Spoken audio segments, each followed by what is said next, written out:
Hello class 11 students. आज हम लोग चैप्टर नंबर 2 यूनिट 10 मेजरमेंट का वीडियो नंबर 5, ये आपका वीडियो नंबर 5 है। इससे पहले मैंने आपको वीडियो नंबर 4 में dimension formula of physical quantity के कम से कम 10 फार्मूले मैंने आपको ड्राइव करा दिए थे। 10 फार्मूले मैंने आपको ड्राइव करा दिए थे, ठीक है। इस वीडियो को देखने से पहले आपको पुराने वीडियो देखने पड़ेंगे, तब ये वीडियो आपको ज़्यादा क्लियर होगा। क्योंकि क्लास 11 में आपके सिलेबस में 40 या 42 डायमेंशन फार्मूले हैं। 40 या 42 के करीबन डायमेंशन फार्मूले हैं। 10 मैंने करा दिए हैं और लगभग जो है आज मैं आप इस वीडियो में 21 तक कवर हो जाएंगे। इसके आगे वाले वीडियो में भी 10 कवर हो जाएंगे, ठीक है। मैं आपका पूरा जितने आपके डायमेंशन फार्मूले हैं आपके सिलेबस में वो मैं आपको कवर करा दूंगा। ये चीज ध्यान रखिएगा कि ये चैप्टर जो है, इस चैप्टर का लिंक आपकी फर्स्ट ईयर की पूरी बुक से है। हालांकि इस चैप्टर का लिंक आपका जो है इंटर से भी है। इंटर के कई फिजिकल क्वांटिटी के डायमेंशन फार्मूले भी इसमें हैं, ठीक है। लेकिन पहले हमारा मकसद ये है कि मैं आपको जो है इसके जो फर्स्ट ईयर के डायमेंशन फार्मूले हैं वो मैं सारे आपको जो है वो क्लियर करा दूं, ठीक है। तो देखिए अब हम लोग शुरुआत कर रहे हैं ये 11 नंबर से। अब देखिए इसमें डेंसिटी यानी हिंदी में कहते हैं इसको घनत्व। हिंदी मीडियम वाले बच्चे भी ध्यान दें।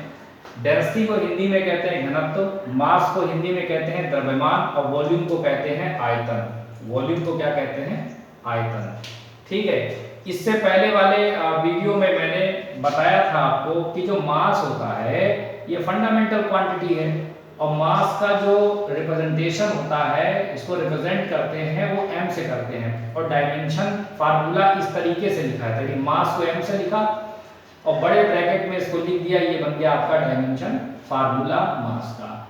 अच्छा, अब वॉल्यूम देखिए। वॉल्यूम क्या होता है आपका? मैंने आपको इससे पहले भी बताया था कि वॉल्यूम इक्वल टू क्या होता है? Length into breadth into height. तीन चीजें हैं, यानी लेंथ है इसकी यूनिट भी मीटर है यानी L, ब्रेथ जो है वो भी L है और हाइट है वो भी L है। यानी कितना बन गया आपका? L3। 3 बार आ गया। यानी वॉल्यूम का डायमेंशन फार्मूला, ये शायद दूसरा ही डायमेंशन फार्मूला मैंने पिछले वीडियो में करवाया था, तो L3। अब देखिए यहाँ पर वॉल्यूम की जगह क्या रखेंगे आप? L3 आप रख देंगे। M L, ये प्लस का 3 ये ऊपर आएगा तो ये माइनस का 3 हो जाएगा। देखिए मैं आपको जो डायमेंशन फार्मूले करवा रहा हूं वो इस तरीके से करवा रहा हूं कि आगे वाला जो फिजिकल क्वांटिटी है वो पीछे वाली फिजिकल क्वांटिटी पे डिपेंड कर रही है। समझ रहे? मैं इस तरीके से आपको करा रहा हूं, मतलब आपका बिल्कुल एक सिस्टमैटिक वे में मैं लेके चल रहा हूं इसको, ठीक है। तो इसको मैं हटा देता हूं क्योंकि ये आप एक जगह पे बना लीजिएगा तो आपको ज्यादा क्लियर हो जाएगा। ml-3 इसका डायमेंशन फार्मूला आ गया। अब देखिए मोमेंटम। मोमेंटम को हिंदी में कहते हैं संवेग। क्या कहते हैं? संवेग। संवेग बराबर होता है द्रव्यमान गुणे वेग, यानी मास इनटू वेलोसिटी। देखिए मास के लिए अभी मैंने बताया आप ऐसे लिखेंगे, ये देखिए m हो गया। और वेलोसिटी के लिए मैंने आपको पहले ही बताया था वेलोसिटी का जो डायमेंशन फार्मूला है तीसरा मैंने करवाया होगा आपको। आप उसको सामने नोट्स बना के उससे सामने लेकर बैठिए तो आपको डायरेक्ट आप डायमेंशन फार्मूले रखेंगे, क्योंकि एक नंबर में आता है तो इसमें आपको बार बार डेरिवेट करने की जरूरत नहीं कि वेलोसिटी का अलग करें आप। कितना था? Lt-1। अब देखिए इसको एक साथ आप कर देंगे तो आ जाएगा mlt-1। वेलोसिटी का Lt-1 होता है तो एक ही आप उसमें रख लीजिए तो mlt-1 हो गया। अब देखिए ये प्रेशर तो आप जानते हैं एग्जाम का बहुत प्रेशर होता है। अभी आप क्लास 10 पास करके 11 में आए हैं और आपने किताबों के जो है साइज देख लिए होंगे तो आपके ऊपर क्या बन गया? प्रेशर। तो वही प्रेशर है। प्रेशर इक्वल टू होता है फोर्स अपॉन एरिया। फोर्स का डायमेंशनल फार्मूला आपको मैंने लिखवाया था mlt-2 और एरिया का क्या होता है? L²। एरिया यानी कि लेंथ इनटू ब्रेथ, ठीक है। अब देखिए इसको अब हम एक साथ लिखेंगे। लिखने का तरीका ये होता है कि आप mlt-2 इसको आप ऊपर ले आइए तो ये हो जाएगा l की पावर -2। अब देखिए ये -2 है और ये प्लस का, एक साथ आप इस ब्रैकेट में इसको लिख लीजिए तो देखिए m प्लस का 1 माइनस का 2 ये हो जाएगा -1 और t -2। ये देखिए प्रेशर का डायमेंशनल फार्मूला आ गया। जब भी आप इस पावर को ऊपर लेके जाएंगे वो नेगेटिव हो जाएगी और उसको आपको कंबाइन करना पड़ेगा। तो m आ गया, l की पावर 1 है, t की पावर l की पावर -2 है, आप एक साथ कंबाइन करेंगे तो प्लस का 1 माइनस का 2, माइनस का 1 बचेगा क्योंकि -2 ज्यादा है, 2 ज्यादा है और उसका साइन नेगेटिव है। ठीक है, तो ये इसका डायमेंशनल फार्मूला आ गया। इसके बाद इम्पल्स, इम्पल्स को हिंदी में कहते हैं आवेग, इम्पल्स को हिंदी में कहते हैं आवेग। ठीक है, और फिजिक्स में यह भी चैप्टर नंबर 4-5 में आएगा, उसमें देखिए इम्पल्स होता क्या है, short time force. Short time force, जैसे हथौड़ी से आपने कील को एकदम मारा, झटके से ऐसे मारा तो हथौड़ी पर एकदम मारते हैं, अब एकदम हटाते हैं, तो इसको बोलते हैं इम्पल्स। ठीक है, इम्पल्स होता है फोर्स इनटू टाइम। फोर्स के लिए अभी डायमेंशनल फार्मूला मैंने रखा है mLt-2 और टाइम के लिए t। अब इसको एक साथ कंबाइन करिए, देखिए m एक ही जगह है, रख दीजिए, l एक ही बार है, l तो t की पावर -2 है, यहाँ प्लस का 1 है, ऐड हो जाएगी तो कितना आ जाएगा, -2 + 1 माइनस का 1। ये आपका आ गया इम्पल्स का डायमेंशनल फार्मूला। अब देखिए टॉर्क, टॉर्क क्या चीज होती है, देखिए टॉर्क जो होता है ये भी एक फोर्स है, इसको कहते हैं turning effect of force, turning effect of force. ठीक है, टॉर्क जो होता है, जैसे आपने देखा होगा कि कुम्हार एक पहिया घुमाता है चाक से, मतलब साइड में उसके जो है वो हैंडल लगा होता है और उसके बीच में वो फिक्स होता है, तो इस तरीके से वो घुमाता है। ठीक है, चकिया जो होती है सेम चीज है, कुम्हार का चाक कह लीजिए, चकिया कह लीजिए, तो इसमें टॉर्क काम करता है, इसे कहते हैं turning effect of force. Torque equal to होता है force into perpendicular distance, torque force into perpendicular distance. ये जो साइन आप देख रहे हो ना, ये इस तरीके का जब लग के मिलता है, बहुत सी किताबों में या बहुत से लोग इस तरीके से लिख देते हैं F × R, तो देखिए R की जगह आप हमेशा इस तरीके से लिखो, ये परपेंडिकुलर डिस्टेंस होता है। ठीक है भाई, चलो आप समझ गए होंगे। ठीक है, इससे पता चलता है परपेंडिकुलर डिस्टेंस ले रहे हैं, ऐसे पता लग रहा है आप कोई भी डिस्टेंस ले रहे हो, कोई भी नहीं चलेगी, यहाँ पे परपेंडिकुलर डिस्टेंस चलेगी। तो फोर्स का डायमेंशनल फार्मूला क्या है, mLt-2, mLt-2। और देखिए R के लिए आप यह यूज करेंगे, ये डिस्टेंस है। अब देखिए सबको इकट्ठा करो, m एक बार, L दो बार, एक ये और t-2 एक साथ इकट्ठे हो गए और आंसर आपका आ गया। देखिए टॉर्क का डायमेंशनल फार्मूला और वर्क, पहले जो वर्क आया था, काइनेटिक एनर्जी आई थी, पोटेंशियल एनर्जी आई थी, उन सबके डायमेंशनल फार्मूले क्या है, सेम है। क्वेश्चन पूछा जाता है कि ऐसी दो क्वांटिटी बताओ जिसके डायमेंशन फार्मूले सेम है, तो आप बताओगे वर्क और टॉर्क।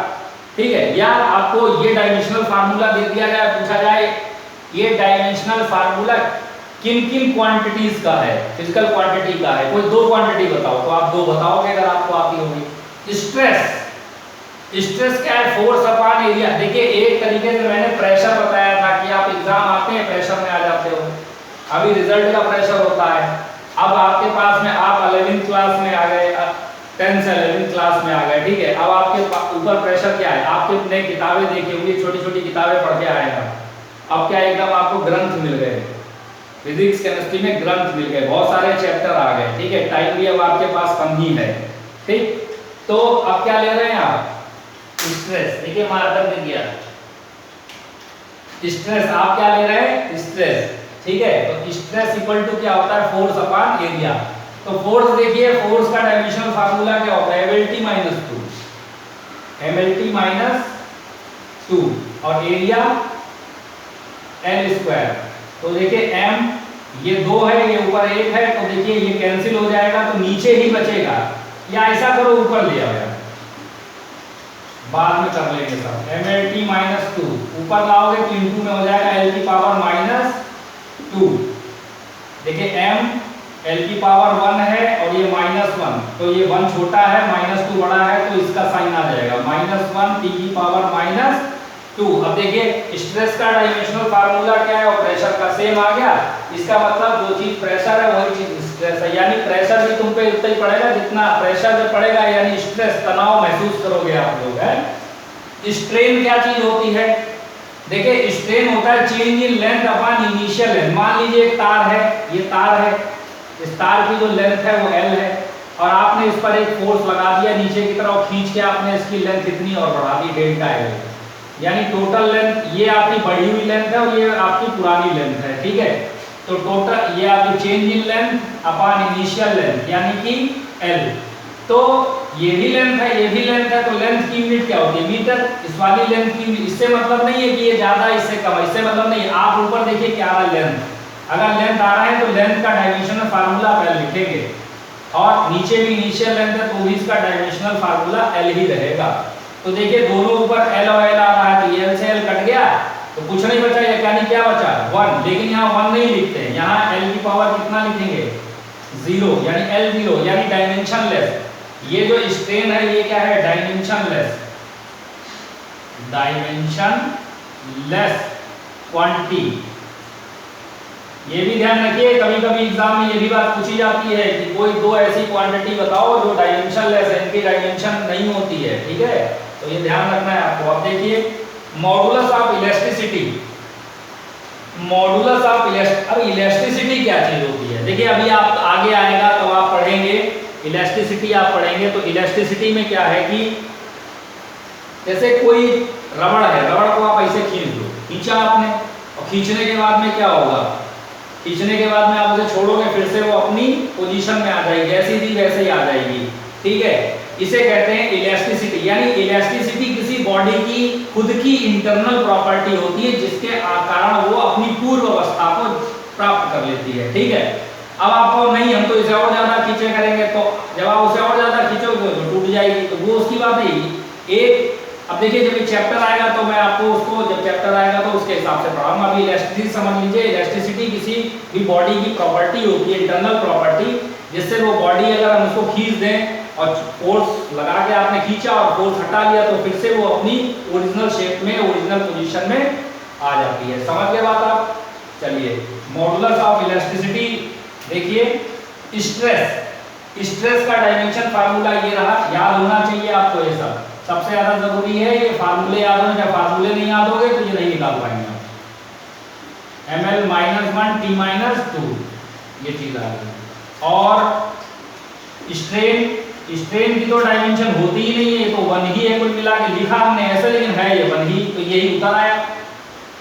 यानी ml -1 और t -2, यानी कि अब एक चीज और मिल गई, स्ट्रेस, प्रेशर और मॉडुलस ऑफ इलास्टिसिटी का डायमेंशन फार्मूला भी सेम है। देखो एक चीज और आपको मिल गई, ठीक है बात। बहुत गर्मी है भाई लोगों, गर्मी में बना रहे हैं भाई साहब आपके लिए वीडियो।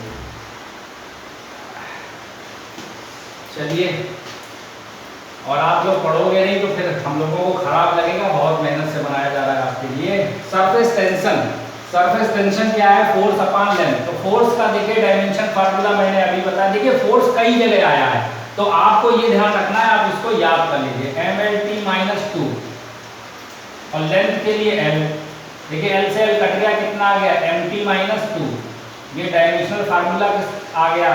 अगर आप ऐसे नहीं समझ पाए तो एक चीज और देखो, ये ऊपर ले आओ, mlt -2 इंटू L पावर 1, ठीक है, -1। अब देखिए ये पावर प्लस का 1 है, माइनस का 1 है, 1 - 1 0, यानी L की पावर 0 कितना? 1, यानी mlt -2। ये इतनी बात आपकी आ गई।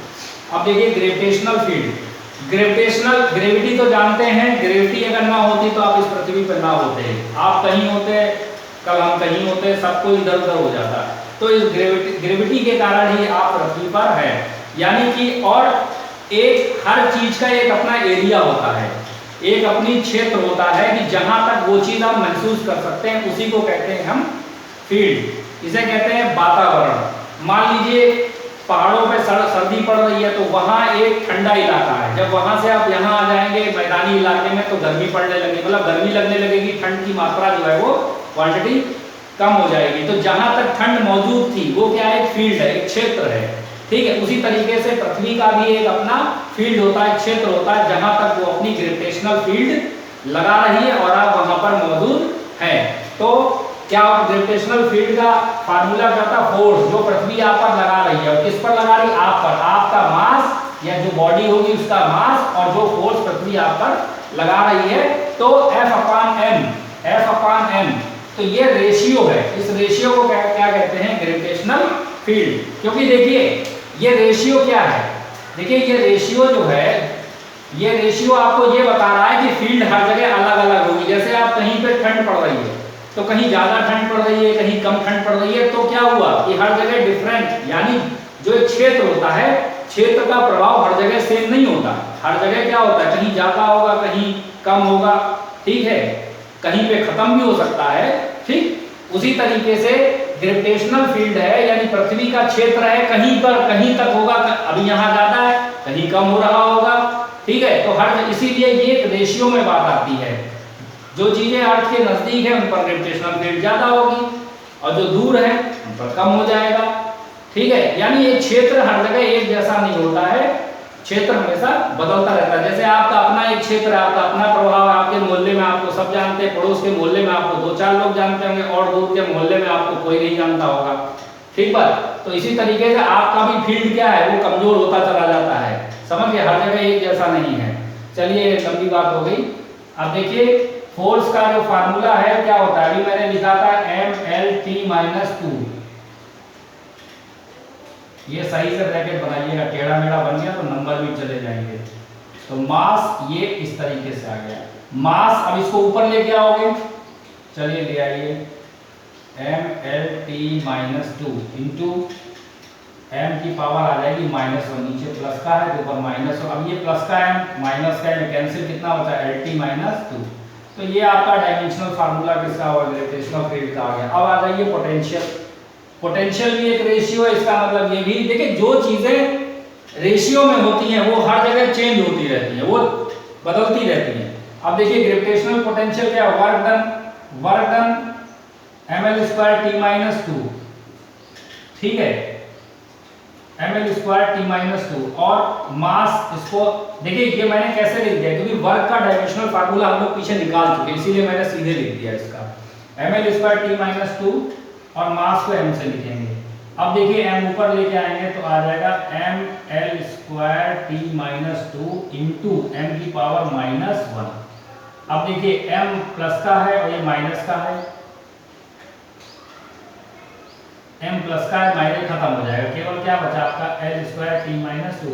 देखिए इसी के साथ में ये आपके इससे पहले वाले वीडियो में, आपके वीडियो नंबर 4 में 10 डायमेंशन फार्मूले हो गए थे, इसमें भी आपके 21 हो गए हैं, और इससे अगले में अभी कुछ मैं करवा दूंगा आपको, तो आप इसको आप वीडियो रोक करके नोट कर लीजिए।